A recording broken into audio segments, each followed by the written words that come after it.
ఒకరోజు ఒక hotel cleaning staff ఉంటారు కదా, వాళ్ళల్లో ఒక ఆమె తన మేనేజర్ దగ్గరికి వెళ్ళి రూమ్స్ క్లీన్ చేయాలి కదా, నాకు కీస్ ఇవ్వండి, వెళ్ళి రూమ్స్ క్లీన్ చేస్తాను అంది.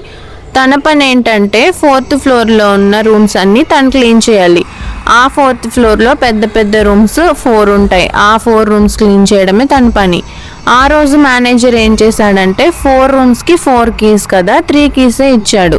తను అడిగింది 3 కీసే ఇచ్చారంటే మొత్తం 4 రూమ్స్ కదా, నాకు 4th కీ కూడా ఇచ్చేయండి, ఆ రూమ్ కూడా క్లీన్ చేసేస్తాను, నా షిఫ్ట్ అయిపోతుంది అని చెప్తే ఆ మేనేజర్ ఏమో లేదు, ఇవాళకి 3 క్లీన్ చేయి, 4th రూమ్ ఇవాళ క్లీన్ చేయొద్దు, ఆ రూమ్లో కొంచెం పని ఉంది అని చెప్పి తనకి ఆ 3 కీసే ఇచ్చాడు. సరే అని తన 3 కీస్ తీసుకొని రూమ్స్కి వెళ్ళి రూమ్స్ మొత్తం క్లీన్ చేసేసింది.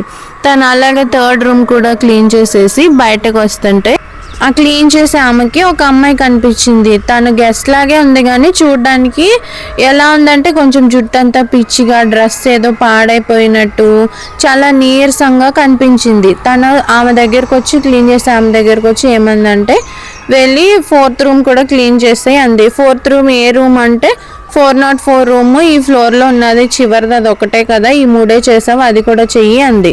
ఆ రూమ్ తాళాలు నా దగ్గర లేవు, ఆ రూమ్ క్లోజ్ చేసి ఉంది కదా అయినా అంటే లేదు, ఆ రూమ్ ఇప్పుడు ఓపెన్ చేసి ఉంది, వెళ్ళి క్లీన్ చెయ్యి అంది. ఆవిడ సరే అని వెళ్తుంటే రూమ్ మొత్తం క్లీన్ చెయ్యి, మంచం కింద కూడా బాగా క్లీన్ చెయ్యి అని చెప్పింది.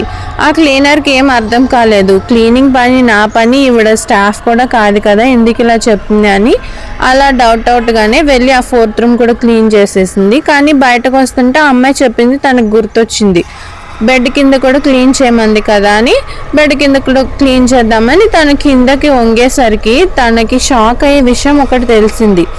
అదేంటంటే ఇందాక తన రూమ్ క్లీన్ చేయమంది కదా, అదే అమ్మాయి డెడ్ బాడీ ఆ మంచం కింద అక్కడ పడిపోయింది. అంటే ఆ అమ్మాయి ఆ రూమ్లో ఉండడానికి ఆ మేనేజర్కి ఏమైనా సంబంధం ఉందా?